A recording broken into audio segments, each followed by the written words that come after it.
useless!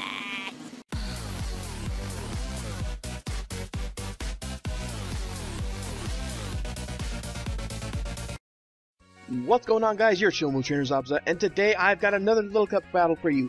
But check it out, it's my second generation team updated. Now, looking at my team, you'll notice that there is no Murkrow, there is no, well, there is a Mischievous, but there's no Murkrow, okay? That's one thing I was careful to avoid when making this Gen 2 team. And apparently, when right after I finished making the Gen 2 team, Murkrow got banned, so it's all good. Anyway, let's go through the team real quick.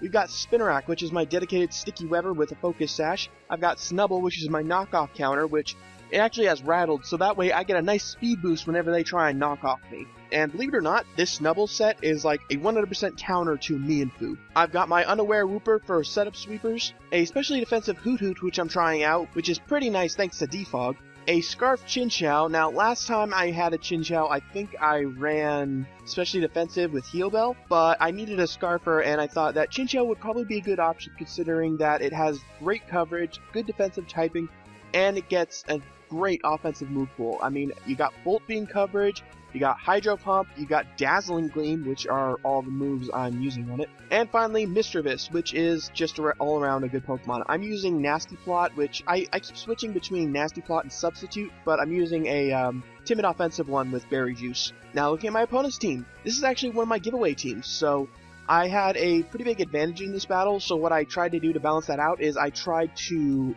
well, first of all, I didn't write down the team in the team preview. Also, I tried not to predict any obvious switches. So I figure it's the least I can do to try and handicap myself since I bred the team and pretty much know what everything on that team consists of. The Esper could be either a Choice Scarf or a dual screen set. The Drillbur is a defensive spinner with Stealth Rocks. Birdmite is also defensive with, I think, Rapid Spin, Toxic Recover. Zorua is a mixed attacker with Sucker Punch and a few special moves. Munchlax is a specially defensive phaser. And finally, Darumaka is a Choice Scarfed huge hitter with Hustle Choice Scarfed Flare Blitzes. But enough with that, let's get to the battle. So this battle is against Gordon, and for those of you who watched my stream a while ago, you know that he kicked my ass in OU, and you know what? I'm fine with that. I suck at OU. I'm not going to deny it.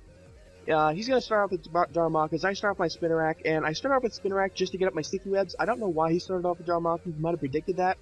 And it's interesting because we were in a Skype call, I think, while we were doing this battle, and he was questioning why I didn't switch out. That is because I have the Focus Sash, and I'm not afraid of getting one shot. So I set up my Sticky Web. He brings in his Drillbur. I'm afraid he's going to try and Rapid Spin them away, so I'm going to go into my Mischievous. As he just sets up rocks, that's fine. I go for the Shadow Ball. It does nothing. Holy crap. And now he's going to go for the Rock Slide, which does more than I'd like it to, but I don't mind because I can keep going for Shadow Balls.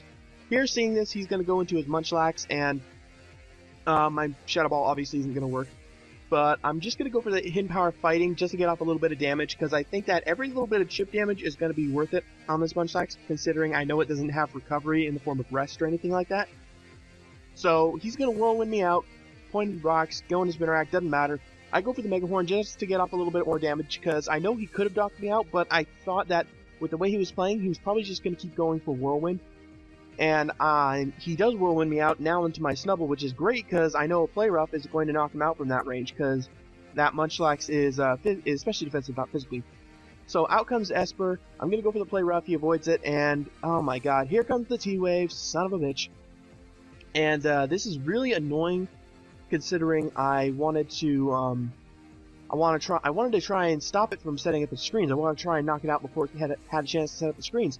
But he's going to get the Parahacks here, and I'm not going to be able to get off as much damage as I'd want to. So you see that the Reflect halved the damage, so that would have been a solid 2-shot if I actually was able to knock him out.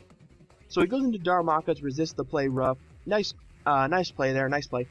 And I'm going to pull back, go into my Wooper. He actually, I guess he didn't write down my team either because he was saying, please don't have a Water type, please don't have a Water type when I have 2 Water types. And my DERPZILLA is actually the Unaware set, so I don't know if that works against Hustle. I don't think it does. But at least it is defensive and it can get off some damage. So he goes into Esper here as I go for the Recover. And this is his pretty much crucial mistake of the match. This is the biggest mistake he could have made in the match. Because this whole time, he's going to try and whittle me down with Psyshock and stuff, but I'm just going to take this opportunity to stockpile up, because I know this thing doesn't have a grass move, I know it doesn't have toxic. He should have gone into his Zorua earlier so he could start getting off some damage, since Wooper is physically defensive, not specially defensive. And he's not taking advantage of this, he's just going for Psyshock. And I'm taking advantage of the situation to just get off my stockpiles, recover off any damage I take. And once I finally get up to 3 stockpiles, I plan on going on the offensive with my Earthquakes. And, well, now that's how it happens.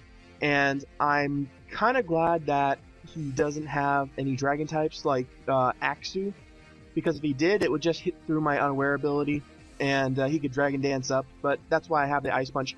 Ground Ice is surprisingly good coverage, about as good as Water Rock, and I'm really glad that Wooper gets Earthquake and Ice Punch, because for a defensive set like this, you don't really worry about the damage output so much as long as you get a super effective hit or stab. So out comes the quote-unquote Darumaka, as he goes for Dark Pulse, and it's Zorua. Of course it's Zorua, otherwise he would have, I think Darumaka already had previous damage on it thanks to his own Flare Blitz. And I'm glad he finally went into his Zorua, because he was not making good decisions by not going into it before, because I can easily knock this thing out. And he needed to hit me on my weaker side, because as you can see, Dark Pulse is not doing a lot, it's just doing like 5 damage, and I don't know if that's min, max, or what. I mean, I'd say it's probably the average amount from just how consistent it is. But I take this opportunity just to go for Earthquake. I'm not going to stall it out any longer, because, again, we were in a Skype call, and he's like, come on, man, that's not fair. And you know what? It really isn't fair. I've already swept someone with a Wooper. I know how awesome it is. Right now, I just like a good match. So I go ahead and let him take out my Wooper, and so much for a Wooper sweep. But, you know, it was kind of nice just for the thought. I go into Helen Killer my Hoot Hoot. If you don't get that reference, then you guys don't watch Hardy Tech Yo-Yo. And I'm going to go for my Defog here and try and set up my Sticky Web again with Spinnerack later. But just in case I can't, I'm going to go for the Defog now, set up a Tailwind just in case I can't set up my Sticky Web. But I anticipate that I am going to be able to.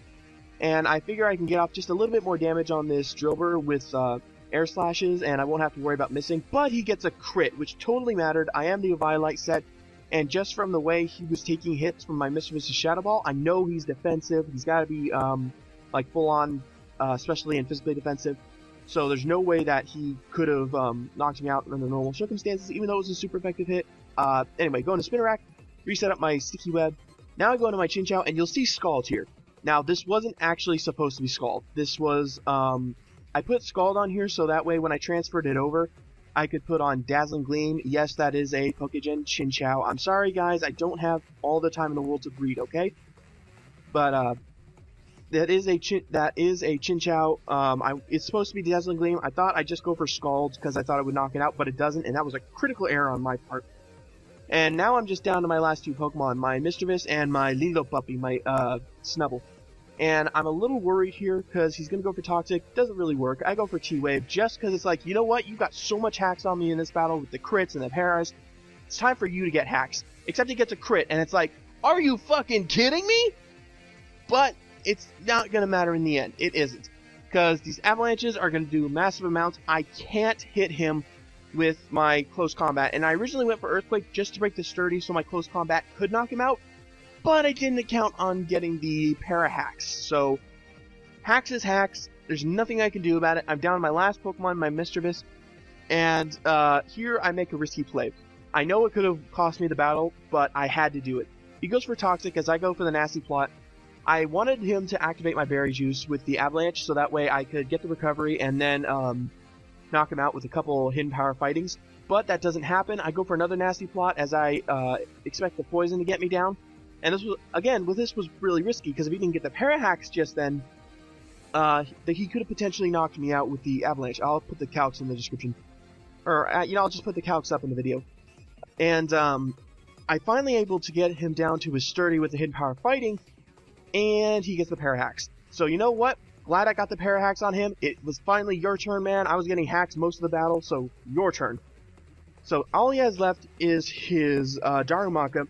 The Sticky Web is up. I am going to be able to outspeed, hit him with a Shadow Ball, and knock him out. So, good game, Gordon. I'm glad that, even though I made that team, it didn't hinder your ability to use it. So, after that awesome battle, let's get to the talk of the day. Today's talk of the day, I guess I want to get a little deep with you guys. If something gives you more grief than it does give you enjoyment, then it's probably not worth it. Now, I'm not talking about YouTube or anything, but this is just like a general concept. It can apply to what you're doing in life, it can apply to who you hang out with, it can apply to what situations you're in. If it's just giving you more grief than there is enjoyment, then just leave the situation, leave the group, change your career or something. Just, it's not worth it if it just gives you more stress than it does enjoyment. This is just something that's been going on with me recently, and I've been thinking about it, and I finally decided that, you know, this certain thing, it's just not enjoyable anymore. It's more stress than anything, so why am I still a part of it? But anyway, I hope you guys all enjoyed that video. If you did, be sure to leave a like, and make sure you comment in the comment section below. I really love it when you guys comment in the comment section. It gives me a chance to connect to you guys as a YouTuber and subscriber, and I really enjoy that. So please, comment in the comment section, even if it's just to say hi. I'll definitely respond to you, and I will see you guys next time. Please be sure to visit the artists that make these videos possible. Also, if you need help recording X&Y battles, be sure to message me on Twitter or add me on Skype and we can set something up. Finally, I hope you all enjoyed that video, and if you did, maybe you'd like to check out more of my content in the annotations or the links in the description below. Agreement ends here. Haha! This is what your money buys. What? I've paid a small fortune! Any Fuck further, you! And I'll be placing my life on the line. That bears a surcharge of $51.2 billion.